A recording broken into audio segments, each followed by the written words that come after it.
क्या राम मंदिर बनी है? पिछले बारी बना था, बनी है? 370 हटी है, हटा दा। भगवान राम पुरुषोत्तम है, वो तो भगवान है।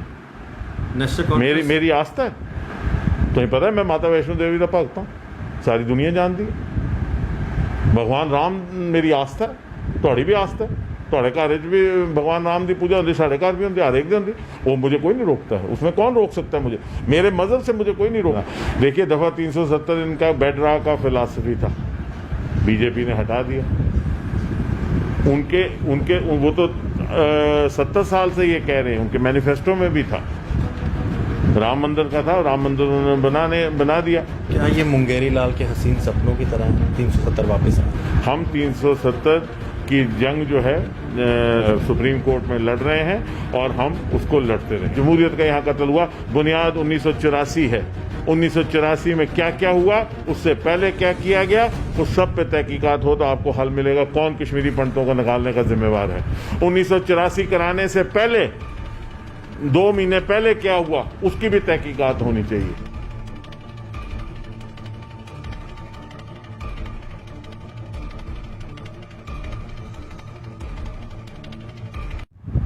वैसे तो जम्मू कश्मीर इंतजार कर रहा है कि कब यहां पर इलेक्शन होंगे और एक पॉपुलर गवर्नमेंट बनेगी, लेकिन नया फेरबदल, lieutenant governor GC Murmu resign कर चुके हैं और अब नए गवर्नर भी अपनी शपथ ले चुके हैं मनोज सिन्हा के रूप में। मनोज सिन्हा जी का आना, गिरीश चंद्र जी का जाना को किस तरह से देखती है नेशनल कॉन्फ्रेंस? मेरे साथ बात करने के लिए मौजूद है दविंदर सिंह राणा जी। राणा साहब, ये नया एक पॉलिटिकल फेरबदल हुआ है। मैं पॉलिटिकल इसलिए बोल रहा हूं कि एलजी की कुर्सी में सत्यपाल मलिक जी के बाद एक और पॉलिटिकल पोजीशन लेने मनोज सिन्हा है। देखिए, जहाँ तक नेशनल कॉन्फ्रेंस का सवाल है, ये फ़र्क नहीं पड़ता है कि कौन एलजी आता है या कौन जाता है, क्योंकि नेशनल कॉन्फ्रेंस जम्मू कश्मीर के लोगों की आकांक्षाओं और भावनाओं की अक्कासी करती है। हमारा इस वक्त एक ही मौक़िफ़ है कि जम्मू कश्मीर के आवाम की आवाज़ को समझ के, उनके दिल की धड़कन को समझ के, उन तक पहुँच के, उनको अपना कर, उनकी आकांक्षाओं और भावनाओं के को मद्देनज़र रखते हुए जम्मू कश्मीर का एक नक्शा बनाया जाए जो उनको पसंद हो और जिसमें वो अपने आप को खुश समझें। ये हमारा मौक़िफ़ है और ये हर एक का मौक़िफ़ यही होना चाहिए कि आखिर और जमहूरियत जो है वो यहाँ पनपे, खुली तरीके से पनपे। और हम ये आपने कहा कि सत्यपाल मलिक चले गए, उनके बाद ये पॉलिटिकल गवर्नर आए। ये पॉलिटिकल गवर्नर हैं, लेकिन इनका पॉलिटिकल तजर्बे का फ़ायदा तभी होगा जब ये लोगों तक पहुँच के उनकी नब्ज़ को समझकर उनकी भावनाओं की अक्कासी करें और दिल्ली को बताएं कि जम्मू कश्मीर के लोग क्या चाहते हैं और जो वो चाहते हैं उनके मुताबिक मजबूत जम्मू कश्मीर बनाएं, क्योंकि एक मजबूत जम्मू कश्मीर ही मजबूत भारत की निशानी बनता है। और वही हम सब की कोशिश होनी चाहिए, और ताकि लोग जो हैं वो अपने आप को खुश समझें। लोगों को अपनाना जो है वो बहुत ज़रूरी है, लोगों को की भावनाओं को। लेकिन क्योंकि पिछले 2 साल में आपने देखा, आप खुद जानते हैं, आपके प्रोग्राम में लोग आते हैं, वो खुद बात करते हैं, एक बदअमनी और बदहाली का आलम है और लोग जो हैं बहुत परेशान हैं जम्मू कश्मीर के, खा वो जम्मू के हैं खा कश्मीर के। सर, जम्मू कश्मीर के लोगों की बात दिल्ली तक पहुंचे, आपको लगता है कि लेफ्टिनेंट गवर्नर सक्षम है वहां तक बात पहुंचाने के लिए? ये मैं बात इसलिए कह रहा हूं क्योंकि जो बाकी पॉलिटिकल लीडर्स हैं उनकी तो बात सुनी नहीं जा रही है। ये है कि लेफ्टिनेंट गवर्नर जो होता है वो राष्ट्रपति का नुमाइंदा होता है, representative of the president of India होता है। मैं समझता हूँ कि एक पॉलिटिकल सिस्टम में, एक डेमोक्रेटिक सिस्टम में ये ज़रूरी है कि लोगों को राहत मिले, लोगों को सुख मिले और लोगों की भावनाओं के मुताबिक लोगों के मुस्तकबिल का फैसला हो। उमर साहब कह रहे हैं कि जब तक स्टेटहुड वापस नहीं आती वो इलेक्शन नहीं लड़ेंगे। 370 के ऊपर अब कोई बात नहीं नेशनल कॉन्फ्रेंस कर रही है। पीडीपी का कहना है कि हमारा आज भी एजेंडा यही है कि 370 वापस मिलना चाहिए। क्या अब एनसी के लिए 370 मायने नहीं रखता? ये गलत बयानी है कि 370 के बारे में। एनसी एक पहली जमात है जो 370 के खिलाफ सुप्रीम कोर्ट में गई है, और हमारा मौक़िफ़ जो है वो 370 पे कायम है, और हमने नेशनल कॉन्फ्रेंस ने एक सोन एफिडेविट के तहत अपना मौक़िफ़ जो है वो सुप्रीम कोर्ट के सामने रखा। हमने पिटीशन दायर की है, और बेहतरीन वकला को लीडरान ने इंगेज करके बेहतरीन तरीके से वहाँ फाइट कर रहे हैं। हम 370 की जंग जो है सुप्रीम कोर्ट में लड़ रहे हैं, और हम उसको लड़ते रहेंगे। आपको लगता है कि इस जंग में आपकी जीत होगी, या फिर ये सिर्फ हमें- या फिर ये सिर्फ मुंगेरी लाल के हसीन सपनों की तरह हमें है? सुप्रीम कोर्ट पे पूरा यकीन है, और हमारे लीडरान ने जो वकला साहिबान के साथ बात की है उनका ये मानना है कि हमारा बड़ा स्ट्रांग केस है, और हम इसको ज़रूर जीतेंगे। क्या ये मुंगेरी लाल के हसीन सपनों की तरह है 370 वापस आना? देखिए, बात यह है कि आप मुझसे मेरी आइडेंटिटी नहीं छीन सकते। मैं भारतीय हूँ, मैं डोगरा हूँ, मैं जम्मू कश्मीर का वासी हूँ। मैं हर चीज़ वो करूँगा जो मेरी आइडेंटिटी को बरकरार रखने के लिए ज़रूरी होगी। मेरी आइडेंटिटी बरकरार रहनी चाहिए, मेरी सेल्फ रिस्पेक्ट बरकरार रहनी चाहिए, मेरी इज़्ज़त बरकरार रहनी चाहिए। ये मेरा भारत है, ये मेरा जम्मू कश्मीर है, ये मेरा प्रदेश। 370 चली गया, राम मंदिर बनी गया, आप ही के ये कथन थे। अब 4G के ऊपर लोग जानना चाहते हैं कि क्या 4G चली गया? राणा साहब कब बोलेंगे कि 4G भी जिस तरह? देखिए, राम मंदिर का जहाँ तक सवाल है, भगवान राम एक आस्था का, मेरे लिए आपके लिए भगवान राम जो है वो अल्टीमेट है, और आस्था जो है, जो मेरा आस्था है उसको सियासत के साथ नहीं जोड़ना चाहिए। भगवान राम का मंदिर बन रहा है, सारे दुनिया में खुशी महसूस हो रही है, उसमें कोई वो आस्था का मतलब है, उसमें मैं सियासत नहीं करूँगा। मैंने पहले भी कहा था, बन गया क्योंकि इन्होंने वादा किया था, इन्होंने बना।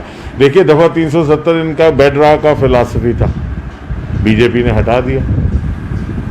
उनके वो तो 70 साल से ये कह रहे हैं, उनके मैनिफेस्टो में भी था, राम मंदिर का था, राम मंदिर उन्होंने बना दिया। सो ये सियासी डिस्प्यूट नहीं है। उन्होंने जो किया 370 के साथ, वो उनका एक पॉलिटिकल उनका डिस्कोर्स था। वो आज 70 साल से कह रहे हैं एक निशान, एक विधान, एक प्रधान। और ये अलग बात है कि क्या उससे हमें फ़ायदा हुआ या नुकसान हुआ जम्मू कश्मीर के लोगों को, ये एक डिबेट है। होना चाहिए था, नहीं होना चाहिए था, ठीक है, कानूनी है, गैर कानूनी है, वो ये जहाँ तक बीजेपी का सवाल है, उन्होंने तो अपना एजेंडा पूरा किया है और मैनिफेस्टो पूरा किया है, जिसका पूरे देश में उन्होंने चर्चा की, और उनका बनता है करना, क्योंकि उन्होंने अपने मैनिफेस्टो में रखा था। लेकिन क्या वो जम्मू कश्मीर के लोगों के लिए बेहतर है, वो सवाल है। एक आखिरी सवाल करूंगा। डॉक्टर फारूक अब्दुल्ला साहब ने भी कुछ दिन पहले एक स्टेटमेंट दी है, कश्मीरी पंडितों के साथ जस्टिस होना चाहिए, जो 1990 में हुआ उसके ऊपर इंक्वायरी होनी चाहिए। लेकिन 1990 में जब मुफ्ती सरकार या फिर अब्दुल्ला फैमिलीज़ वहाँ पर थी, तब क्यों नहीं रोक पाई इन सब चीज़ों को? देखिए, हर एक के साथ इंसाफ होना चाहिए। जम्मू के डोगरे के साथ इंसाफ होना चाहिए, पुंछ रजौरी के साथ इंसाफ होना चाहिए, डोडा और चिनाब वैली के साथ इंसाफ होना चाहिए, कश्मीरी के साथ इंसाफ होना चाहिए, मुसलमान के साथ होना चाहिए, हिंदू के साथ होना चाहिए, कश्मीरी पंडित के साथ भी इंसाफ होना चाहिए। कश्मीरी पंडित विस्थापित है, उसको अपने घर में लाना चाहिए, उसको ला के बसाना चाहिए, और एक डिग्निफाइड तरीके से बसाना चाहिए। ये जम्मू कश्मीर उनकी धरती है, वो क्यों इसमें विस्थापित हों? जो उनके साथ अगर गलत हुआ है वो गलत ठीक होना चाहिए। फारूक साहब ने इसमें कोई गलत नहीं कहा। और जहाँ तक आपने कहा कि 1990 का कौन जिम्मेवार है, वो तारीख बताएगी। उन्होंने ठीक कहा कि सुप्रीम कोर्ट के जज को बुलाइए। ये कहानी 1984 में शुरू हुई, जब रात के अंधेरे में फारूक अब्दुल्ला की इलेक्टेड, डेमोक्रेटिकली इलेक्टेड सरकार का कत्ल किया गया, और उस वक़्त श्रीमती इंदिरा गांधी के अपने आर्डर्स पे वो कत्ल हुआ जमहूरियत का जम्मू कश्मीर में। वहाँ से ये कहानी शुरू हुई है।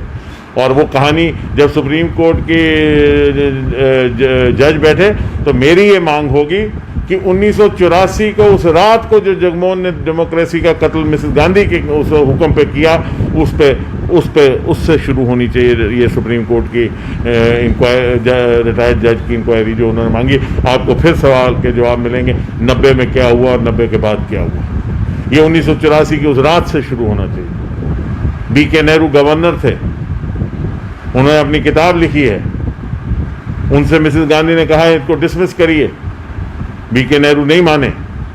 उन्होंने कहा ये इलेक्टेड गवर्नर चीफ मिनिस्टर है। जगमोहन जी को लाया गया, जगमोहन यहाँ अपना इनको डिसमिस करके एक अपना रूल बनाना चाहते थे, लेकिन वो दिल्ली ने नहीं माना। उन्होंने कहा कि मुफ्ती साहब के कांग्रेस और GM शाह को यहाँ बिठाया जाए। तो ये तारीखी बातें हैं, अगर वो खोलने होंगे पुलंदे तारीख के। तो फिर 1953 में शेख अब्दुल्ला का अरेस्ट, 1984 में फारूक अब्दुल्ला का वो जो डेमोक्रेसी का कत्ल हुआ, क्योंकि उस वक्त मिसेस गांधी को शायद पसंद नहीं आया कि एक ऑपोजिशन का एक कन्क्लेव हुआ था दिल्ली में, श्रीनगर में, जिसमें सारे के सारे दुनिया के जम्मू कश्मीर हिंदुस्तान के अपोजिशन के जितने दिग्गज नेता थे वो जिस वक्त श्रीनगर में आए, तो शायद दिल्ली को पसंद नहीं आया और उसके चलते एक ज़ातियात पे फारूक अब्दुल्ला का कत्ल हुआ, जमहूरियत का यहाँ कत्ल हुआ। बुनियाद 1984 है। 1984 में क्या क्या हुआ, उससे पहले क्या किया गया, उस सब पे तहकीकात हो तो आपको हल मिलेगा कौन कश्मीरी पंडितों को निकालने का जिम्मेवार है। 1984 कराने से पहले 2 महीने पहले क्या हुआ उसकी भी तहकीकात होनी चाहिए। अनंतनाग में जो मंदिरों का हुआ उस पर भी तहकीकात होनी चाहिए। कौन लोग जिम्मेवार थे, वहां से तारीख शुरू हो तो आपको सारे जवाब मिल जाएंगे। राम मंदिर के बन जाने के बाद नेशनल कॉन्फ्रेंस क्या मुबारकबाद देगी प्रधानमंत्री नरेंद्र मोदी को और पूरे देश को? भगवान राम का मैंने कहा कि हम सब आस्था करते हैं। भगवान राम पुरुषोत्तम है, वो तो भगवान है। मेरी आस्था है। हाँ, नेशनल कॉन्फ्रेंस मेरे मजहब को तो नहीं मुझे रोकती। मैं हिंदू हूँ, मुझे गर्व है हिंदू होने का। नेशनल कॉन्फ्रेंस हिंदू मुस्लिम सिख ईसाई की पार्टी है। नेशनल कॉन्फ्रेंस कोई मुस्लिम कॉन्फ्रेंस नहीं है। नेशनल कॉन्फ्रेंस उतनी ही मेरी है जितनी किसी मुसलमान की है, और नेशनल कॉन्फ्रेंस ने मेरे मजहब पे मुझे कभी रोक नहीं लगाई। मैं हिंदू हूँ, मेरी आस्था है। तुम्हें पता है मैं माता वैष्णो देवी का भक्त हूँ, सारी दुनिया जानती है। भगवान राम मेरी आस्था है, थोड़ी भी आस्था है। थोड़े घर भी भगवान राम की पूजा होती, साढ़े घर भी होती, हर एक दिन होती। वो मुझे कोई नहीं रोकता है, उसमें कौन रोक सकता है मुझे? मेरे मजहब से मुझे कोई नहीं रोकता है। लेकिन मेरा ये कहना है कि जहाँ मैं गर्व से कहूँ मैं हिंदू हूँ, वहाँ मैं दूसरे मजहब के लोगों की भी इज्जत करूँ। मैं हिंदू हूँ, इस पर मुझे गर्व होना चाहिए, मैं अपनी आस्था रखूँ। आप मुसलमान हैं, ईसाई हैं, जैन हैं, सिख हैं, आपके मज़हब की मुझे इज़्ज़त करनी है और आपके लिए भी जगह बनानी है कि आप भी अपनी आस्था को बरकरार रखें। बहुत बहुत शुक्रिया सर बात करने के लिए। देवेंद्र सिंह राणा जी हमारे साथ बात कर रहे थे और कई सारे इश्यूज़ पे बात की। गिरीश चंद्र मुर्मू जी जम्मू कश्मीर से जा चुके हैं और अब आए हैं सिन्हा साहब। देखते हैं जम्मू कश्मीर के अंदर अब कौन सी नई तारीख लिखी जाती है। हाँ, 50,000 नौकरियों का वादा सत्यपाल मलिक जी ने किया था, 10,000 की अनाउंसमेंट और अखबारों में इश्तिहार जीसी मुर्मू जी ने दिए।